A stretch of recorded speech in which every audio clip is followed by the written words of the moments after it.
Kuu mwaka mtakatifu 2025. Sinodi Jimbo Katoliki Moshi. Asanteni. Jambo la kwanza ni shukrani kwa Mungu kwa kutujalia zawadi ya Jumapili ya 27 na kutuwekea masomo ambayo yanatupa tafakari ya kina, hususan juu ya imani katika utume wetu, katika utumishi, na tunapaswa kuona utumishi wa imani namna gani. Tunamshukuru sana Mwenyezi Mungu kwa siku hii ya leo, lakini pia tunamshukuru kwa liturujia nzuri, adhimisho la misa takatifu hai kabisa. Watu ni wengi, lakini pia tunashiriki kamilifu. Asanteni sana kwa hilo. Asanteni sana wanakwaya, meimba vizuri kweli kweli. Hapa kwenye maparokia mjini sijui kama kuna watu kama nyinyi. Hongereni sana. Haya, mngepasa kusema baba askofu, yani hatujafanya chochote, tumefanya lakini basi, yani haina maana kwamba unapopewa sifa ukatae. Unapokea, unasema lakini sio sisi, ni Mungu, ni Kristo. Sauti hii ni ya Mungu na sauti hii ni ya Kristo. Baba askofu tumerudisha kwake aliyetupa. Kwa hiyo msikatae zawadi, lakini muipeleke kule ambapo inapaswa kwenda. Usiseme ndio baba askofu na ukitualika kwako kesho tutaonyesha vitu vyetu. Utaonyesha vitu gani? Mshukuru ni Mungu zaidi, lakini kwa kweli tuwapongeze wanakwaya kwa kwaya zote mbili. Nasikia kuna Korongoni na kuna Kariwa, wameimba vizuri sana na mmefanya liturujia takatifu iwe nzuri. Hongereni sana.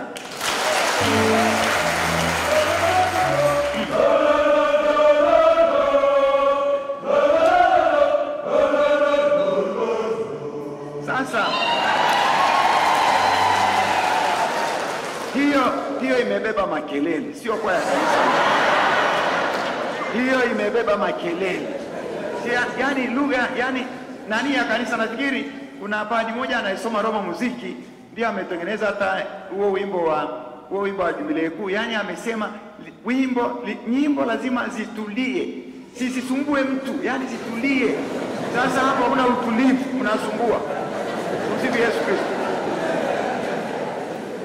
Jambo la tatu, tunapenda tuendelee kutoa sana shukrani kwa wazazi wawili ambao wamefikia hiyo miaka 50, na tumesema ni zawadi ya parokia, ni zawadi ya jimbo, lakini ni zawadi pia kwa vijana wetu, kwa sababu wanaona kweli kumbe ndoa inawezekana. Tena sio kwa miaka 10, 20, 30, 40, miaka 50 na sasa wameanza wanakwenda 60. Kumbe tunaendelea kuwashukuru na kuwaombea, muendelee kutoa ushuhuda wa imani yenu, ushuhuda wa matumaini yenu makuu kwa Mungu ambaye amesimikwa katika imani yenu, kwamba mambo ambayo mmeanza yatakamilika tu siku moja, yatakamilika tu, yataendelea tu kwa kama Mungu alivyopenda, kwa sababu ni yeye anayeyalea, ni yeye anayeyabariki. Asanteni sana wazazi, Angela pamoja na Rafael, tuwapongeze tena. Nimeguzwa na kitu fulani hapo, yani ni kama nilivyowaambia tena mlivyosimama hapo, hiyo sadaka, hiyo zawadi mliokuwa mnaleta, yani ni ya maana sana kwangu. Yani imetolewa na parokia yote, mmeingia kwenye maandamano wote kama kwenye komunyo takatifu, yani mnamshukuru Mungu pamoja nao. Mimi sioni zile fedha ni alama ya kumshukuru Mungu pamoja na wao, lakini wakati huo mnatoa kitu fulani cha kuonyesha kwamba Mungu kwa kweli ni kidogo sana, lakini alama ya shukrani yetu kwa sababu ya watu. Sasa hicho kitu ni kizito sana. Sasa nikamuuliza paroko, nikamuuliza baba kiongozi, sasa fedha za namna hii unazitumiaje? Sababu ujenzi wa nyumba. Mimi ningesema kuanzia tangu leo nikuombe padi, fedha za namna hii ili pia kuweka alama ya parokia, ningeomba kuanzia leo ziwe ni 5,000, ni 10,000, ni 400,000, mwanze nazo. Jambo la pekee katika hii parokia, na mseme ilianza wale wazazi mama Angela na baba Rafaeli walipofanya ile jubilei. Ningeomba sianze roto ya mama Bikira Maria pale. Kwa hiyo ni kuombe baba kiongozi, najua hiyo nyumba kweli tuna yani kama alivyosema ni kweli kabisa, yani mioyo yetu na macho yetu yako hapo. Kama alivyosema ni kweli, nafika hapo mara nyingi. Ninawapongeza sana mnavyokwenda na mambo yanayofanyika uhakika, sio kubabaisha. Ninawapongeza sana kwa hilo. Lakini hata hivyo sio kila kitu, yani hata vitu ambavyo vinaeleza mambo ya ndani kabisa viende pale. Hii iende kwenye groto ya Bikira Maria. Kwanza hamna groto hapa parokiani. Mwezi wa Bikira Maria huo watu wanasali nje. Ni kanisani kila kitu mnasalia huko. Misa takatifu, maungamo ni huko. Msalie na huko nje mpate hewa ya uumbaji huko nje. Lakini sasa kama hakuna groto mtazalia wapi? Na taratibu tu muanze. Taratibu tu na kitu kama hiki. Na kitu kama hiki kwamba yani mchango wa kwanza wa hii groto ulitoka katika ile familia ya Baba Rafaeli na Mama Angela, na wameendelea kuiombea. Na kwa bahati nzuri mtoto wao ni padri. Wewe unapokuwa huyu, naomba usimame. Huyu padri huyu ni lazima pia mumshukuru Mungu na mfahamu mambo yalivyo. Si vizuri kumuonaona tu. Huyu ameshamaliza masomo yake kule Roma. Amesoma mambo ya uchungaji akamaliza. Sasa alipomaliza, naomba uketi padri, natosha wanakufahamu. Alipomaliza, baba askofu mkuu wa jimbo la Siena, ni kardinali kwa kweli, akaniomba, akanijia kwa sababu tunapopita huko Roma, akafahamu askofu wa Moshi yupo, akaomba. Nilikuwa naomba kukutana na askofu wa Moshi, tukakutana naye, tukaongea, akaniambia naomba mapadri. Sasa kama pia mapadri wakuja kufanya jimboni kwako, yani kwanza hata kule Moshi hawajatosha, lakini hata hivyo tunahitaji mapadri ambao wameiva kwenye Kitaliano. Yani sasa kule tunazungumza Kiswahili. Kaniambia sasa angalia tu, nasikia na hapa Roma una wengi wanaosoma. Yani tuangalie tu kweli kule, na majimbo karibu majimbo 4 yamechanganywa kwangu. Yani kwa kweli parokia nimeziunganisha nyingi tu. Ninaomba unisaidie, nasikia wewe ni afadhali huko Moshi. Sasa tukalitafakari hilo katika sala. Tukaona kwa kweli yani kardinali kabisa. Yani anatoka kule mbali kule kwenye jimbo liko kule, ukitoka Roma ni kama kilomita ngapi padi Tumaini? Masaa matatu kwa basi, masaa matatu kwa treni uende kule Siena. Sasa tukaona tusikatae ombi la namna hiyo. Sasa tukaanza kutafuta wa Italiano. Kwa bahati nzuri yuko vizuri, anazungumza Kitaliano kizuri sana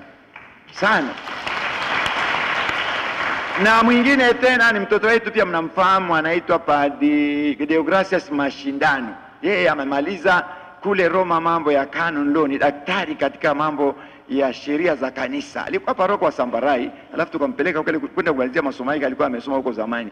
Basi sasa mnaona hayo ni majitwe. Kuna la canon law hapo, ni daktari huyu, amemaliza, ana license katika mambo ya uchungaji. Tukatoa zawadi kwa Kardinali Agustino kule Siena. Sasa huyu anafanya kazi Siena. Sasa ni baraka, ni zawadi ni umisionari.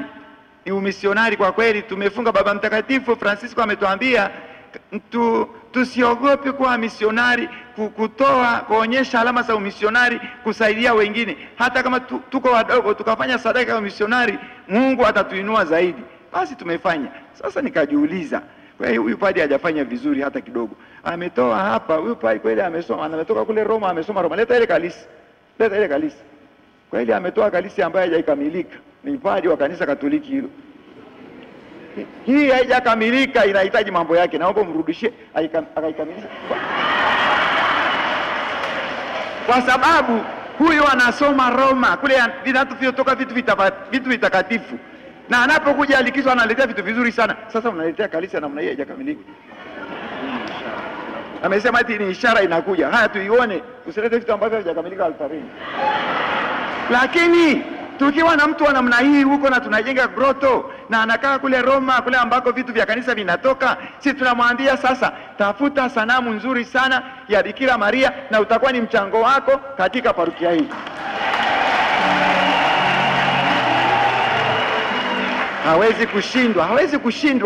Hawezi kushinda maana anakaa na Wakristo kama nyinyi. Mnajua mahali popote walipo Wakristo wa Katoliki, hasa wakina mama na wakina baba, daima watu ni wakarimu wa ajabu. Naye kule kwenye parokia yake anakaa na watu kama nyinyi. Si wengi kama hawa, lakini anakutana nao. Na tupende tusipende, ukienda hata huko Marekani, ukienda Italia, ukienda Ujerumani, watu kwa kweli hasa Wakristo ni wema, kwa sababu si wanasali daima. Hizo sala zinaboresha, zinaamsha mambo huko, wanapokea ekaristi daima, wanaabudu daima. Sasa tunakuomba, tutajenga groto, utaleta sanamu nzuri ya Bikira Maria.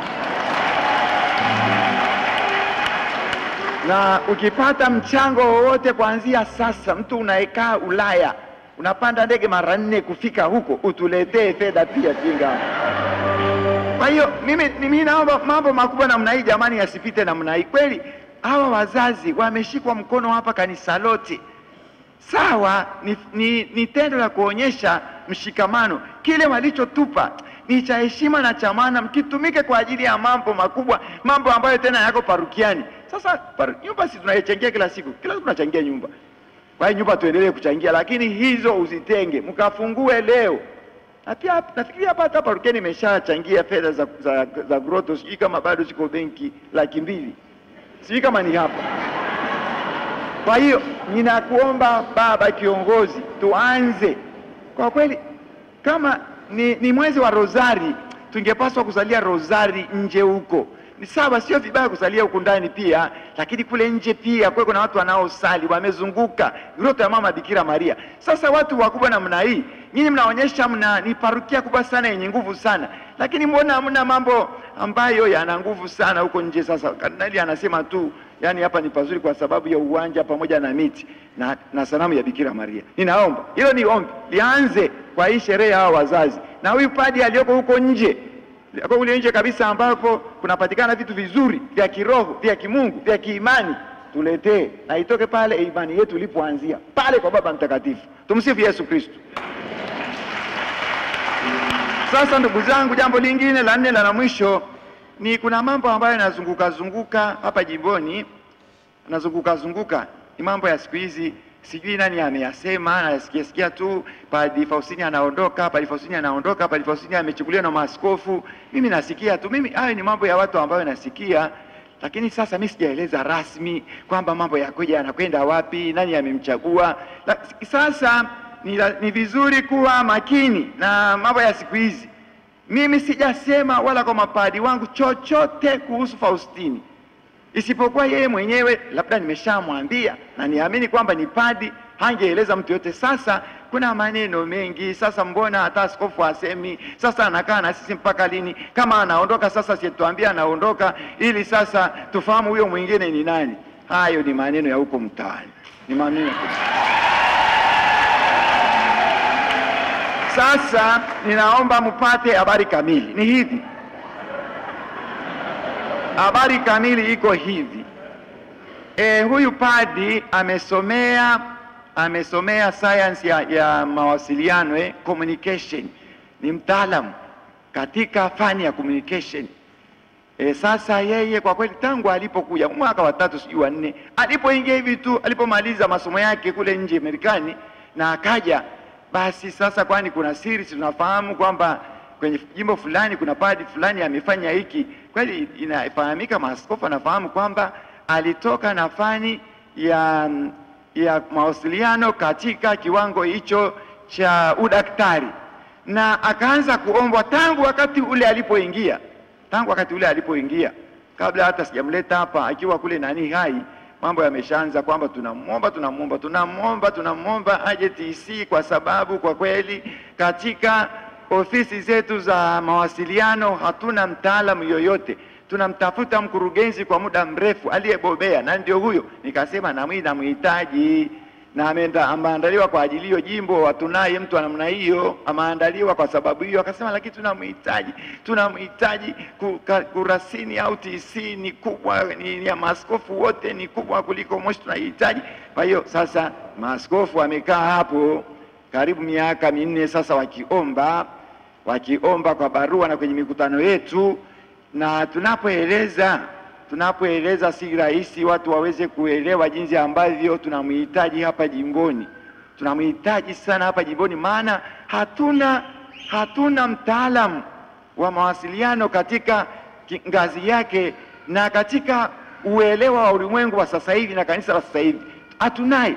Na jimbo la Moshi ni jimbo linalokuwa kwa haraka sana katika imani na katika mambo ya uinjilishaji. Ni lazima tupate watu wa kutuongoza, wa kutupa mwelekeo na wa kutupa direction tuendeje. Sasa huyu ni mmoja wapo. Tumeeleza hivyo maaskofu kwa muda mrefu, na sasa ikafikia mahali wanasema sasa kama unataka kubaki na huyo mtoto wako ubaki naye, tuangalie itakuwaje. Sasa hiyo sio nzuri, kwa sababu huyu ni mtoto wa Mungu, na ni mtoto wa kanisa. Sasa tumemtoa, lakini katika maelezo yafuatayo.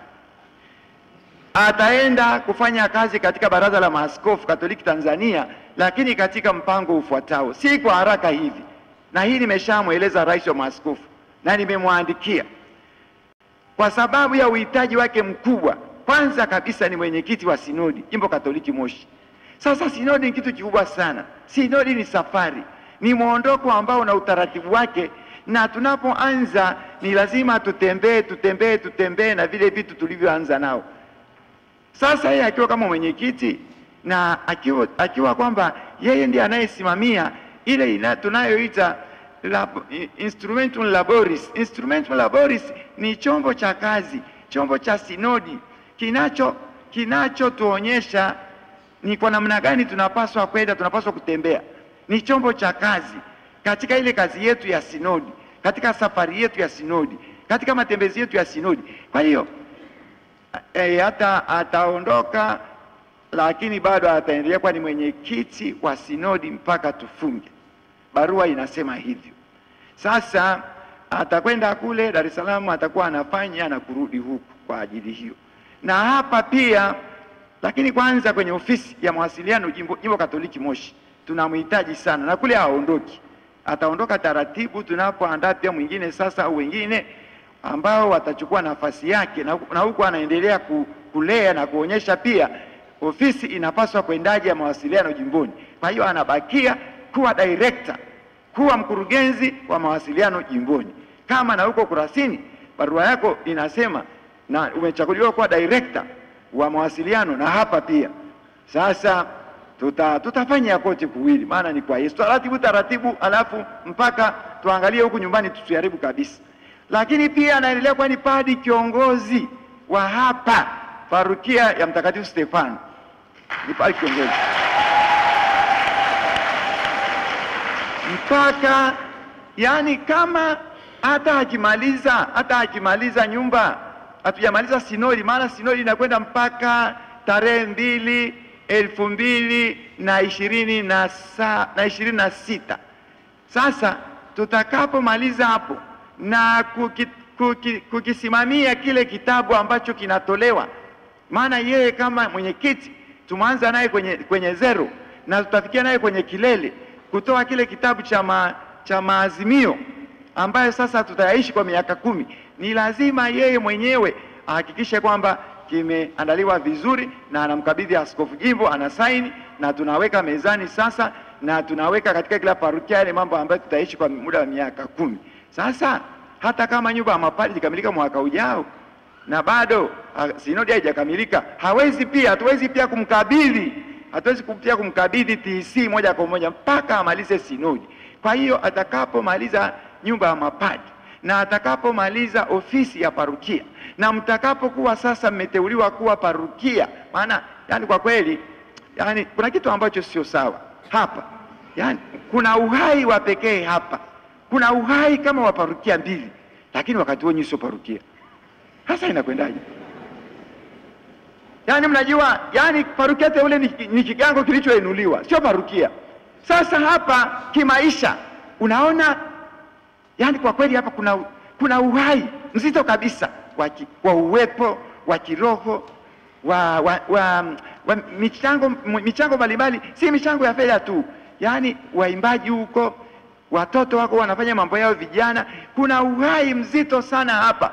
Lakini nyinyi sio parokia, nyinyi ni parokia teule, ni kigango kilichoinuliwa, sio sawa. Lazima muwe parokia.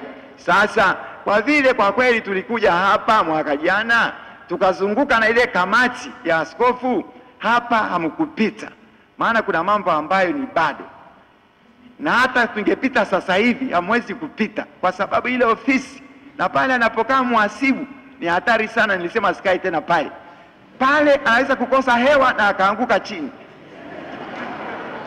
na tutadaiwa na ni parokia inayosimamiwa na daktari.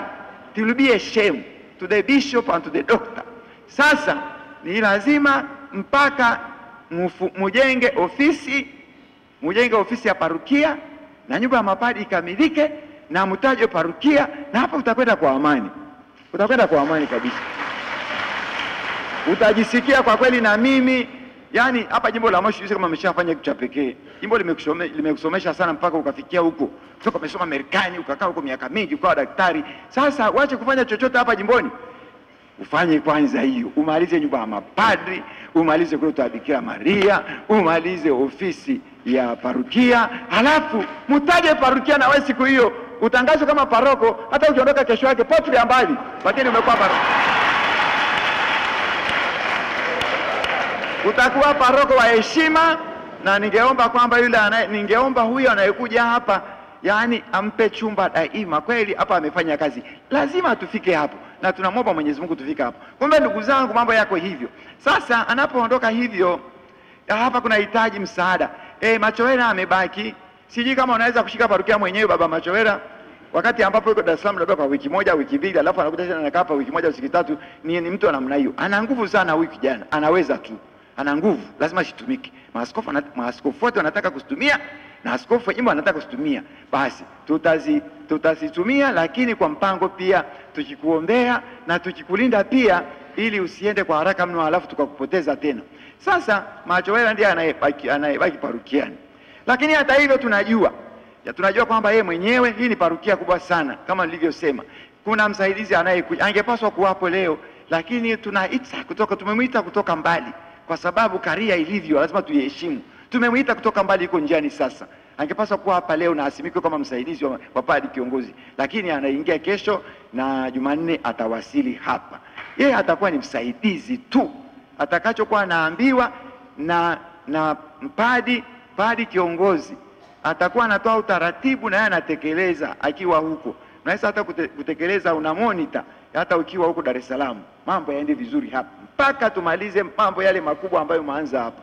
Kumbe ndugu zangu, ndio utaratibu. Tunamshukuru Mungu. Padri wetu ameonekana kwamba anaweza kwenda kufanya kazi kwenye baraza la maaskofu. Maaskofu karibu 45 wamemwomba. Mimi ni nani niseme hapana? Si vizuri. Maana ni mtoto wa Yesu, ni mtoto wa kanisa. Kama maaskofu wamempenda, na sisi tunamtoa, lakini kwa kweli nimewaomba kwenye barua, utaratibu utakuwa ndio huu. Atakwenda kwa awamu, taratibu mpaka na sisi tumalize mambo makubwa hapa. La pekee la kufanya hapa, la kwanza ni kumuombea huyu padri wetu. Ana uwezo mkubwa sana, lakini lazima tumuombee pia utulivu. Maana akienda kama watu tunamuita American tractor, maana anasukuma mambo yanakwenda kweli, lazima yaende tu. Sawa, sasa asukume kule Dar es Salaam kwa maaskofu, asukume hapa, tumuombee neema ya kusukuma mambo taratibu pia, akiwa anajua kwamba ni binadamu, asiende mno. Pamoja na kwamba ni kijana, lakini bado anahitaji mapumziko, anahitaji pia kutafakari hapa tuendeje na watu hawa sasa tunafanyaje kazi nao. Tumuombee sana. Ni heshima kubwa kwamba ameteuliwa, na maaskofu wote wameona kwamba kwenye idara ya Kanisa Katoliki Tanzania inapaswa kushikwa na mtu huyu. Basi pia tunamshukuru Mungu. Ni zawadi kwetu na ni baraka kwetu. Hatujapoteza. Lakini na hapa anapokuwa anafanya kwa awamu ili amalizie mambo kwa kweli aliyoanza, yani si vizuri akaenda hivi. Kibinadamu si vizuri. Sasa hivi akahamia Dar es Salaam, nyumba ya mapadri ambayo amepigania sana hajamaliza, alafu ofisi ambayo anapaswa kuianza ili parokia hii parokia teule itajwe parokia hajamaliza, Grotto ya Bikira Maria hajamaliza. Hapana. Tu lazima amalize hiyo. Aondoke taratibu. Watu kama hawa tunawafahamu. Ukimwambia sasa hivi ondoka kesho nenda Dar es Salaam, si vizuri. Ameanza huku tena, najua sasa nikienda kule Dar es Salaam naweza kuanza tena hapo katikati, naondolewa tena. Mimi ni mtu wa kwanza tu na kuacha hapo katikati. Hapana. Busara inasema jenga nyumba ya mapadri tuione kwanza. Jenga ofisi tuione kwanza. jenga na grotto ya Bikira Maria tuione, alafu hapa pataje parokia, alafu ndipo tujue kwamba huko tunakutoa kabisa, au utaendelea pia kulea. Kwa vyovyote utaendelea kulea jimbo la Moshi tu katika ofisi ya mawasiliano, kwa sababu ya fani yako ya hali ya juu katika mawasiliano. Kumbe ndugu zangu, ndio utaratibu. Yani Padre Faustini hapa haagwi, bado ni mtu wa hapa. Naomba ieleweke vizuri, hakuna kumwaga, anaendelea kufanya kazi hapa. Huo ni utaratibu ambao nimeueleza, utakwenda taratibu mpaka kwa maongozi ya Roho Mtakatifu tuone kwamba itakuwaje. Na nisisikia hapa mmefanya sijui party ya kumwaga. Anakwenda wapi? Anakwenda kule, anarudi, anakaa hapa, anarudi, anakwenda, anarudi, asijemwachia. Kwa hiyo ndio utaratibu ulivyo, wala hatuogopi kulieleza kama nilivyomueleza rais wa maaskofu, kwa sababu hatuwezi kubomoa sehemu moja kabisa halafu kule tukaenda na kule tutabomoa. Twende taratibu, kote ni kwetu. Kule Dar es Salaam ni kwa Yesu, na huku jimboni Moshi pia Kariwa ni kwa Yesu. Kumbe ndugu zangu, niwashukuru sana kwa jinsi ambavyo tunashirikiana naye, na muendelee kushirikiana naye. Na padri anayekuja kesho kutwa ni kijana mzuri tu, muendelee kushirikiana naye pamoja na Padre Salvatori, pamoja na Father Peter Siamo. Bado parokia hii na mapadi wengi sana. Naamini kabisa kwamba hamtapungukiwa. Hamtapungukiwa, maana tena Padre Faustini ajikaa kidogo Dar es Salaam siku 3-4, anakuja tena anakaa kidogo, anatoa mwongozo, anaenda Vigangoni, anafanya nini, baada ya wiki moja anarudi tena Dar es Salaam. Basi ndio mtoto wa kanisa hivyo, anafanya kila mahali. Asanteni sana, tuendelee kumwombea na tuendelee kumshukuru Mungu kwa baraka nyingi anazo tushirikisha bila mastahili yetu. Tumsifu Yesu Kristo.